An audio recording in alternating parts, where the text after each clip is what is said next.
Hello বন্ধুরা, সবাই কেমন আছো? আশা করি সবাই ভালো আছো। আবার চলে এলাম একটি ছোট্ট ভিডিও নিয়ে। ভিডিওটি একটি গ্রামের দৃশ্য অঙ্কন করা। তোমাদের বাড়িতে যারা ছোট বাচ্চারা আছে তাদেরকে এইভাবে ভিডিও দেখিয়ে আঁকা শেখাতে পারো। প্রথমে আমরা একটি গাছ অঙ্কন করব।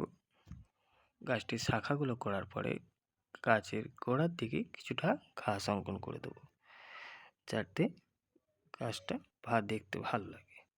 এবার গাছের ভেতরে কিছু দাগ কেটে দেবো একটু রিয়েলিস্টিক লাগার জন্য। এরপর ছোট ছোট গোল করে আমরা গাছের পাতাগুলো অঙ্কন করব।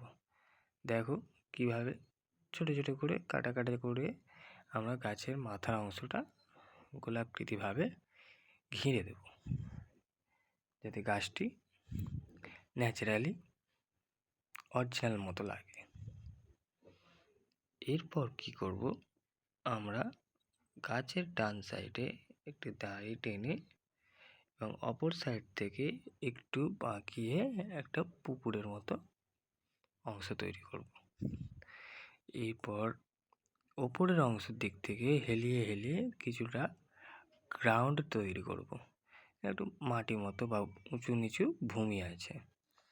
এরপর একটি দেখো ছোট্ট হেলানো গাছ অঙ্কন করছি, যেটি দূরের দিকে আছে, অনেকটা দূরে অবস্থান করছে। এই গাছটি খুবই সহজ, দেখো মাথার দিকটা বেশি আর কি কঠিন করিনি, একদম গোলাকৃতিভাবে সকলেই পারবে আশা করি। এরপর নিচের দিকে একটু ঘাস করে দিলাম। এবার পুকুরের যে নিচের মাটি ধসার যে অংশটা ছোট ছোট করে দাঁড়ি টেনে দিলাম। নিচের দিকে পাথরটি করার পরে তার সাইডে ছোট ছোট একটু ঘাস অঙ্কন করে দেব। এরপর খাতার ডান সাইডে কোণের দিকে আমরা একটি ঘর অঙ্কন করব। প্রথমে এর আকার করে দু সাইডে উঁচু নিচু দাঁড়ি টেনে দেবো এবং একটি দরজা জানালা অঙ্কন করে দেবো। এরপর আমরা ব্যাক সাইডে ছোট বড় যাতে দূরের দিকে ঘাস আছে সেরকম ঘাস অঙ্কন করে দেবো। এইভাবে দেখো ধীরে সুস্থে করবে ছোটরা। ঘরের পেছন দিকটা একটু ঝাংড়া মাংড়া করে দেবো ঘাসটা।